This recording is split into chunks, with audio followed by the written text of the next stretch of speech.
the graduation rate across the state.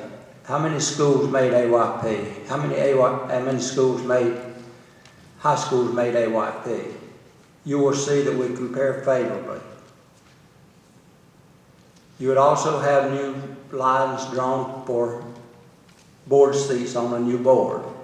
No one is sure how that would happen at this point. No one has been able to answer that question.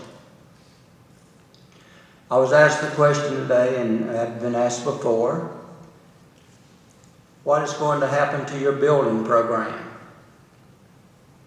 We had planned to build a new elementary school, Southeast Elementary School, the last new elementary school for this district for some time to come. That has been placed on hold because of this process. We cannot sell bonds because of we don't know whether we're going to be consumed by another school district. So we haven't been able to do that. But I question even the long term. What would happen to the SPLOST monies? I've been told by at least one attorney, and it's being researched now, there is a good possibility that we would lose part or all of our SPLOST money that was voted in the last SPLOST election. The reason for that being the voters in the city did not vote to provide that money to the county. They voted it for city children. So where is that money going? I hope it stays in Valdosta. Another thing that I want to speak about just briefly is the turmoil that is caused and follows a consolidation. I don't care how good the two superintendents are. I don't care how good the two boards are. I don't care how good our parents are. I don't care how good our students are. There is a 2 to 3 year period of turmoil that is present after two districts merge. We're two fairly large districts, or at least middle-sized districts. So we can count on experiencing that period of turmoil. During that time, some of our students, I fear, will fall through the cracks because I know, based on experience, because I was in a district that was consolidated previously, that those students will not receive the same level of intense, rigorous instruction that we can provide our students currently. So I hate to see our students be placed in this kind of situation at this time, especially when the planning to alleviate that has not been done up front.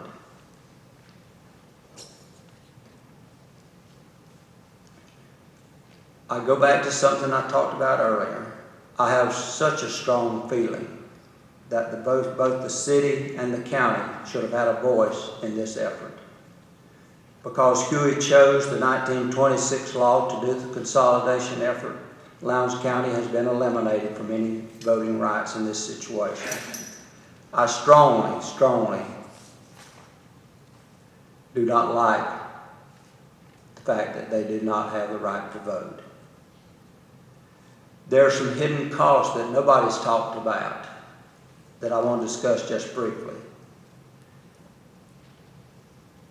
How are we going to combine the two curriculums in the two school districts?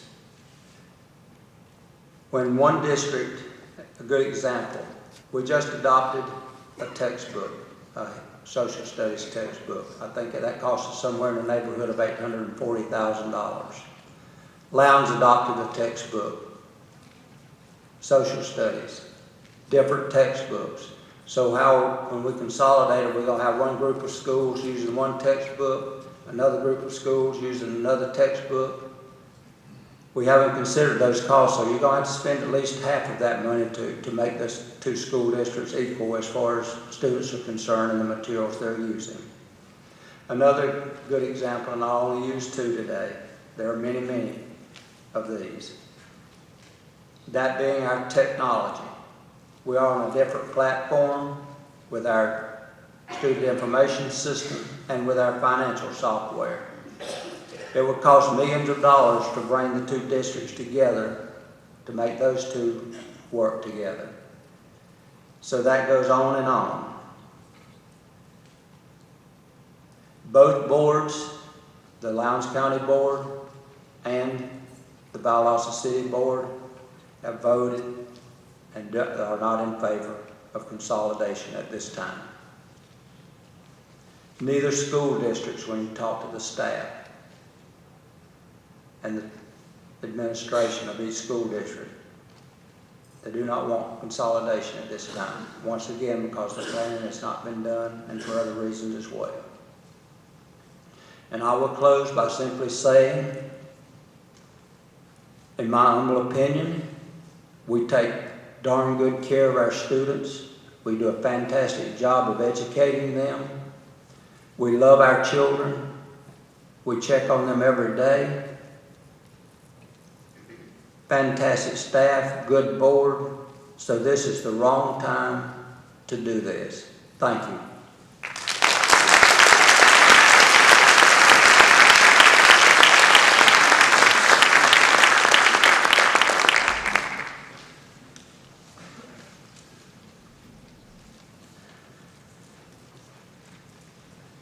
Mr. Lee Henderson is coming forward now. He's our moderator for tonight, and we have some written questions that you had on cards. We'll answer those first, and then an opportunity will be given later on for to ask questions if we missed you. Thank you. Lee, it's a pleasure to have you. Thank you, sir.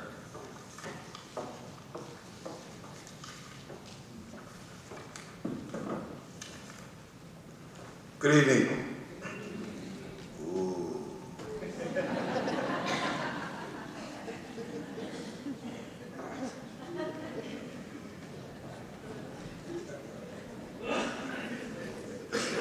Good evening. Good evening. Oh, that's much better. It scared me there for a moment.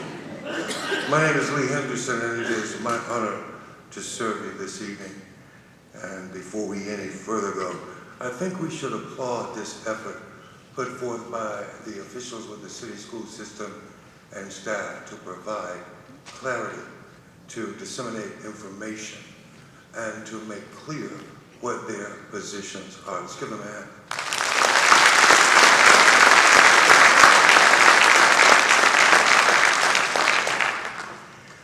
We'll get started with the first question, and the first question is, how and why did consolidation come about?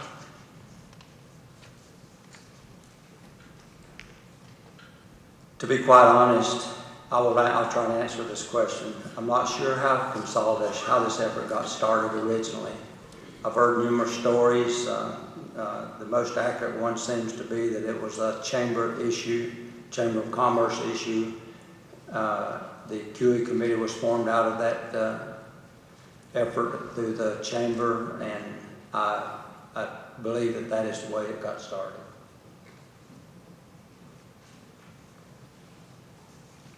The next question follows that one. What is the purpose of consolidating? Anybody other than you? Okay, I'll take that one as well. At this point in time in our history, it has no purpose.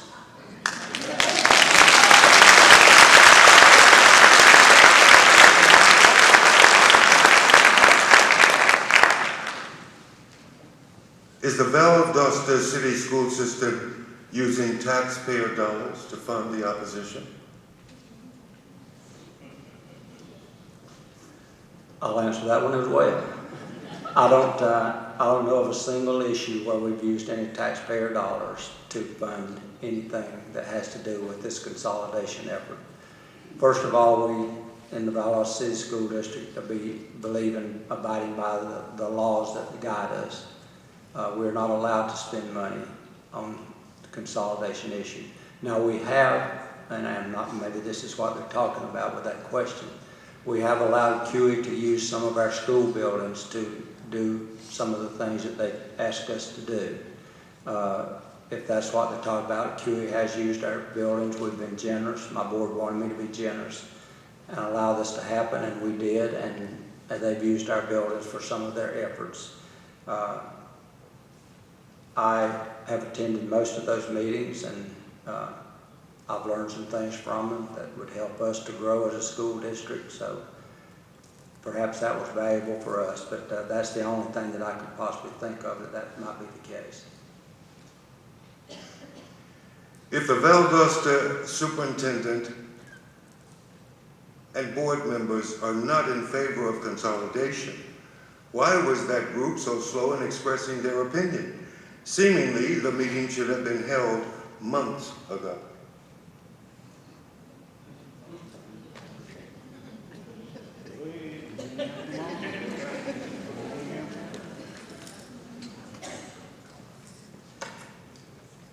In the first place, I don't think they were slow. I think they were cautious. I think they took their time, weighed the options, and then made a decision.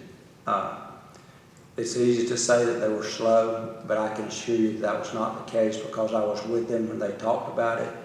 I was with them when they gave valid and good reasons for doing it when they did it.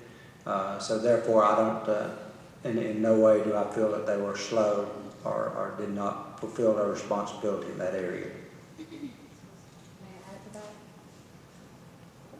The board felt in discussing this issue when signatures were being, I'm assuming that's what the question was about, when signatures were being gathered for the referendum to make it to the ballot, that it was not the board's place to interfere with that political process. If someone wants to put something on the ballot, that is their democratic right.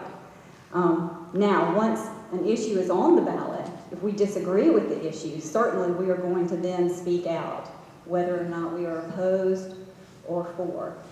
But it was not our place to say, no, those voters do not have the right to put that on the ballot. Because that clears that.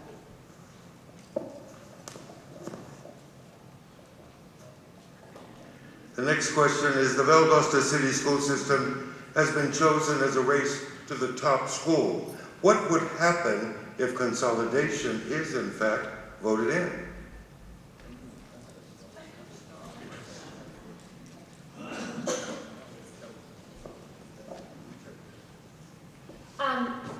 This is a great question, and we've been asking this question too.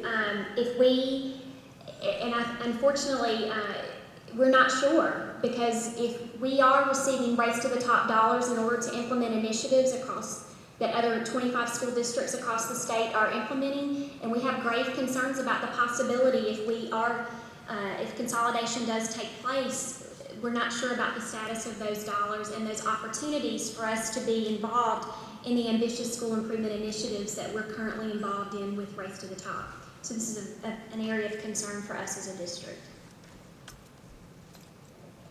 And one additional thing to add, as Dr. Kaysen mentioned, with both school systems being on a different curriculum level, a totally different curriculum in the first place, it would be really difficult for them to incorporate anything dealing with the Race to the Top program because they're not working toward that program. So all of that funding and all the work for that program, we're really not sure what will happen. Has the Valdosta Board of Education paid any Texas-based public relations firm to survey city residents on their views on consolidation, and if so, how much was spent?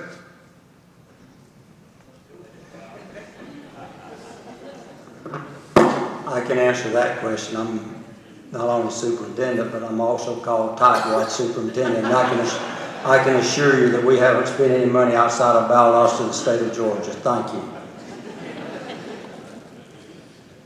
Is the city school system in Valdosta in financial trouble?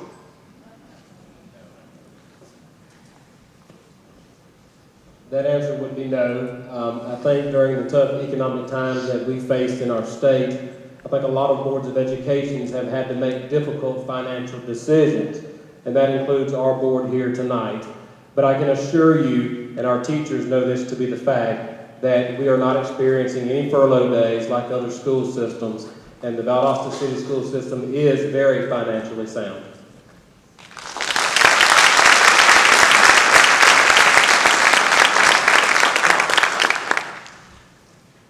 I want to add to what Marty said and give a pat on the back to our financial department and to Dr. Kaysen for the work that they do in keeping everything, keeping our finances in good shape.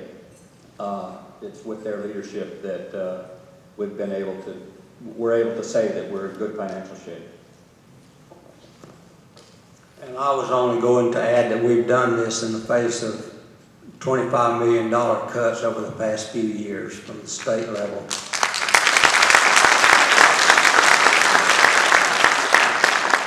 This is a multi-tiered question and it involves debt. If consolidation were to pass, is there debt within the city school system that would have to be dealt with? If there is debt, would the county be required to assume that debt? How would it be paid if the county does not assume the debt? The only debt that we have right now are what we call 2008 series bonds that were issued to construct WG9